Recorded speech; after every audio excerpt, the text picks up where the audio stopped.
5 ವರ್ಷ ಆಗ ಅನಿಸ್ತಾ ಇತ್ತು. ಯಾಕೆಂದ್ರೆ ನಮ್ ಹೆಲ್ತ್ ಡಿಪಾರ್ಟ್ಮೆಂಟ್ ಅಲ್ಲಿ ವರ್ಕ್ ಮಾಡ್ತಾ ಇದ್ದೆ, ಇಂಡೈರೆಕ್ಟ್ ನಾವೇ ವಿಷ ಕೊಡ್ತಾ ಇದೀವಿ ಅಂತ. ಉಳಿಸ್ತಾ ಇರ್ತೀವಿ, ಓಕೆ ಅದನ್ನ ಅಕ್ಸೆಪ್ಟ್ ಮಾಡ್ತೀವಿ. ಯಾಕೆ ಅಂತಂದ್ರೆ ನನ್ ಕಣ್ಣೆದ್ರಿ ಕೆಟ್ಟಂತ ಒಂದು ಇನ್ಸಿಡೆಂಟ್. ಒಬ್ರು ನನಗೆ ಗೊತ್ತಿರುವಂತ ವ್ಯಕ್ತಿ ಮಂಡಿ ನೋವು ಅಂತ ಬಂದ್ರು, 6 ತಿಂಗಳು ಬಿಡ್ದಂಗೆ ಕ್ಯಾಪ್ಸಮ್ ಟ್ಯಾಬ್ಲೆಟ್ ತಗೊಂಡ್ರು. ನೆಕ್ಸ್ಟ್ 6 ತಿಂಗಳು ಆದ್ಮೇಲೆ ಬಂದಾಗ ಗೊತ್ತಾಯ್ತು, 6 ತಿಂಗಳು ಆದ್ಮೇಲೆ ಬಂದಾಗ ಗೊತ್ತಾಯ್ತು ಕಿಡ್ನಿ ಹೋಗಿದೆ, ನೀವು ಡಯಾಲಿಸಿಸ್ ಮಾಡಿಸ್ಬೇಕು ಅಂತ. ಯಾವ ಡಾಕ್ಟ್ರು ಅವ್ರಿಗೆ ಟ್ಯಾಬ್ಲೆಟ್ ಕೊಟ್ಟಿದ್ರು ಅದೇ ಡಾಕ್ಟರ್ ಹೇಳಿದ್ರು. ಸೊ ಆಗ ಅವ್ರು ಕಣ್ಣಿನ ನಿಂತ್ಕೊಂಡು ನೀವೇ ಅಲ್ವಾ ಕೊಟ್ಟಿತ್ತು, ಇವತ್ತು ಈ ಮಾತು ಹೇಳ್ತಾ ಇದ್ದೀರಲ್ಲ ಅಂತ. ಸೊ ಆಗ ಅನ್ನಿಸ್ತು ಏನಂತ ಅಂದ್ರೆ ನಾವೇ ಇಂಡೈರೆಕ್ಟ್ ಆಗಿ ಅವ್ರ ನೋವಿಗೆ ನಾವೇ ಕಾರಣ ಆದ್ವಿ ಅಂತ. ಸೊ ಅದೇ ತರ ನಮ್ಮನೇಲಿ ನಮ್ಮ ತಾಯಿಗೆ ಹೆಲ್ತ್ ಇಶ್ಯೂ ಇತ್ತು, 20 ವರ್ಷ ಹೆಲ್ತ್ ಇಶ್ಯೂ ಇತ್ತು. ಆ ಟೈಮಲ್ಲಿ ನಾನು ಪದೇ ಪದೇ ಎಲ್ಲಾ ಡಾಕ್ಟರ್ಸ್ ಎಲ್ಲಾ ಹಾಸ್ಪಿಟಲ್ ಹೋಗಿ ತೋರಿಸ್ತಾ ಇದ್ದೆ, ಅದು ಯಾವುದೇ ರೀತಿ ಬೆನಿಫಿಟ್ ಆಗಲಿಲ್ಲ. ಅಂತ ಟೈಮಲ್ಲಿ ಗಣೇಶ್ ಸರ್ ಮತ್ತೆ ನನ್ನ ಅಪ್ಲೈನ್ ಗಣೇಶ್ ಸರ್ ಮತ್ತೆ ನಾಗೇಶ್ ಸರ್ ಅಂತ ಬಂದು ನನಗೆ ಇದ್ರ ಬಗ್ಗೆ ತಿಳಿಸಿದ್ರು. ಅವ್ರಿಗೊಂದು ಜೋರಾದ ಚಪ್ಪಾಳೆ.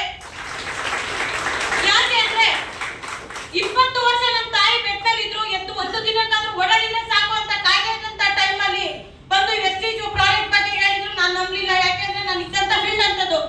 ಸೊ ಆ ಟೈಮಲ್ಲಿ ನಾನು 6 ಮಂತ್ ಯೂಸ್ ಮಾಡಿಸ್ದೆ. ನಮ್ಮ ತಾಯಿಗೆ ಬೆಸ್ಟ್ ರಿಸಲ್ಟ್ ಬಂತು. ಯಾವ ಮಟ್ಟಕ್ಕೆ ಬಂತು ಅಂದ್ರೆ ನಿಜವಾಗ್ಲೂ ನನಗೆ ಖುಷಿ ಆಗುತ್ತೆ. ಯಾಕೆಂದ್ರೆ ನಮ್ಮ ತಾಯಿ ನಮ್ ನೋಡಿದ್ದು 7ನೇ ಕ್ಲಾಸಲ್ಲಿ ಆ ಪ್ರೀತಿ ನೋಡಿದ್ದು. ಇವತ್ತಷ್ಟು ಚೆನ್ನಾಗಿದ್ದಾರೆ. ಹಾರ್ಟ್ಫುಲ್ಲಿ ಥ್ಯಾಂಕ್ಸ್ ಹೇಳ್ತೀನಿ ವೆಸ್ಟೇಜ್ಗೆ. ನಂದೇ ಕನಸಿತ್ತು, ಯಾಕೆಂದ್ರೆ 10,000 ತಗೋತಾ ಇದ್ದಿದ್ದು, ಅದ್ರಲ್ಲಿ ಒಂದು ಸಿಂಗಲ್ ಕನಸು ಈಡೇರಿಸ್ಕೊಳ್ಳೋಕಾಯ್ತಾ ಇತ್ತು. ಯಾಕೆಂದ್ರೆ ಕಮಿಟ್ಮೆಂಟ್ಗೆ ಮುಗ್ದೋಗ್ತಾ ಇತ್ತು. ಫಸ್ಟ್ ಮಂತ್ ಇನ್ಕಮ್ ರಿಸಲ್ಟ್ ಬಂದಾಗ 1,800 ಬಂತು. ಸೊ ಈ ಮಂತ್ ಇನ್ಕಮ್ 33,000. ಸೊ ನಾನು ಒಬ್ಬಳೆ ತಗೊಂಡಿಲ್ಲ.